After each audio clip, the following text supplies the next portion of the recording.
తెలంగాణపై అప్పుల భారం, రుణాల రీస్ట్రక్చర్ కు అవకాశం ఇవ్వండి, లేదంటే ఆర్థిక సహాయం అందించండి.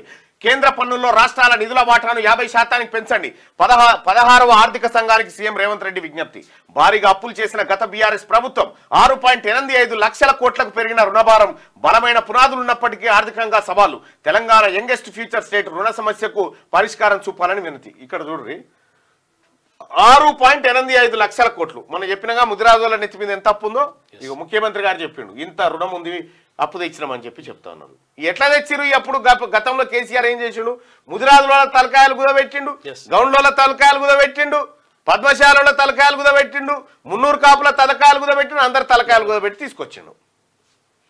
ఇట్లా తెలంగాణపై అప్పుల భారం పెరిగిందని, ఆర్థికంగా సవాళ్లను ఎదుర్కొంటున్నదని 16వ ఆర్థిక సంఘానికి సీఎం రేవంత్ రెడ్డి తెలిపారు. రాష్ట్ర రుణాలను రీస్ట్రక్చర్ చేసుకునేందుకు అవకాశం ఇవ్వాలని, లేదంటే అదనంగా ఆర్థిక సాయం అందించాలని విజ్ఞప్తి చేశారు. అలాగే కేంద్ర పన్నుల్లో రాష్ట్రాలకు పంపిణీ చేసే నిధుల వాటాను 41% నుంచి 50% పెంచాలని కోరారు. మంగళవారం ప్రజాభవన్లో 16వ ఆర్థిక సంఘం చైర్మన్ అరవింద్ పనగరియా సభ్యులతో CM Revanth Reddy, deputy CM Bhatti Vikramarka మంత్రులు సమావేశమయ్యారు. ఈ సందర్భంగా సీఎం మాట్లాడుతూ తెలంగాణకు బలమైన ఆర్థిక పునాదులు ఉన్నప్పటికీ అప్పుల కారణంగా ఆర్థికంగా అనేక సవాళ్లు ఎదుర్కొంటుందని చెప్పారు. గత ప్రభుత్వం భారీగా అప్పులు తీసుకుంది. గత ఆర్థిక సంవత్సరం చివరి నాటికి అప్పుల భారం 6.85 లక్షల కోట్లకు పెరిగిందని, ఇందులో బడ్జెటేతర రుణాలు ఉన్నాయి. రాష్ట్ర ఆదాయంలో అధిక శాతం రుణాల చెల్లింపుకే పోతున్నది. రుణాలు వడ్డీల చెల్లింపులకు సక్రమంగా నిర్వహించకపోతే రాష్ట్ర పురోగతిపై ప్రభావం పడే అవకాశం ఉంది. ఈ నేపథ్యంలో రుణాల సమస్యలను ఇది ఏం జరిగిందంటే సింపుల్గా మీకు అర్థం కావడానికి, ఇప్పుడు సుదర్శన్ ఉన్నాడు. సుదర్శన్ ఏం చేసినంటే రోజు ఓ తన కూలికి పోయింది అనుకో, కూలికి పోయి 500 సంపాదిస్తాడు, రోజుకు 500 సంపాదిస్తాడు అనుకో. ఏం చేసిందంటే సుదర్శన్ వాళ్ళ నాయన ఏం చేసిపోయిండు, సరే చేయలేదు కానీ ఉదాహరణ సుదర్శన్ కంటే ముందున్న పెద్ద ఆయన ఏం చేసిపోయిందంటే రోజుకు 600 రూపాయలు కట్టి అప్పు తెచ్చాడు. ఓకే, రోజుకు 600 కట్టాలి సుదర్శన్. ఈయన కష్టం చేస్తే ఎంత వస్తుంది? 500 వస్తుంది. ఇంకా 100 ఏడికి ఎంత కావాలి? మళ్ళీ అప్పు తెచ్చి 100 కలిపి అటు కట్టాలి. మళ్ళీ ఈ సుదర్శన్ వీళ్ళందరూ బతికటానికి మళ్ళా అప్పు తెచ్చుకొని తినాలి. ఏ పూట కాపుట కొనుక్కొచ్చుకొని తినే కాడికి తెచ్చిరు తెలంగాణ రాష్ట్రాన్ని. ఇందులో బీసీల ప్రమేయం ఏం లేదు సోదరులారా. బీసీలకి ఈ పాపమే తెలియదు. ఈ 6.85 లక్షల కోట్ల బీసీల పాత్రనే లేదు. మనకు పాత్ర లేదు కానీ అప్పులు మాత్రం మన మీదనే ఉన్నాయి. అట్లా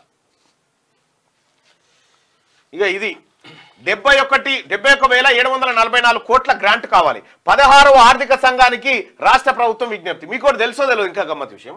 ఈ అప్పులు తెచ్చింది కదా కేసీఆర్, తర్వాత వాళ్ళు అప్పులు తెచ్చారు కదా. అప్పులు తెచ్చినాక అప్పులు తెస్తే జమనాథ్ ఉండాలి కదా, ఎవడన్నా ఒకడు జమనాథ్ ఉండాలి కదా. ఎవరు జమనాథ్ ఉండాలి? జమనాథ్ ఎవరు అనుకుంటారు? ఇల్లే ఈ కేసీఆర్ గారు, రేవంత్ రెడ్డి గారు, ఇంకోరో లేరు జమనాథ్. మనని పెట్టిరు జమనాథ్, పబ్లిక్ బీసీలను పెట్టిరు జమనాథ్. మన ఎలుముద్రలు పెట్టిరాడా, వీళ్ళ పేరు మీద అప్పు తెస్తున్నాం పెట్టి అప్పు వాళ్ళు ఎత్తుకొని పోయారు. ఈ అప్పు ఎత్తుకొని పోయి కాంట్రాక్టర్ల రూపంలో ఎవ్వనికి వాడు కుప్పలు పెట్టి పంచుకునే కార్యక్రమంలో ఉన్నారు. రాష్ట్రం అప్పుకు జమనాథ్ మనమే ఉన్నాము, జమనాథ్ వాళ్ళు లేరు. వాళ్ళు దులుపుకొని ఎక్కడిదక్కడ వెళ్ళిపోతారు. ఇక బ్యాంక్ వాళ్ళకి ఏదైనా మనని చూపిస్తారు, ఉన్నారుగానే జనం కడతారు వాళ్ళు అంతే అని. ఎట్లా కడతాం మళ్ళన్నా మనం అంటే, మన ఉప్పు మిరపకాయ ధర మీద కడతానే ఉంటాం, అన్ని రకాలుగా ధరలు పెరిగి కడతానే ఉంటాం అన్నట్టు.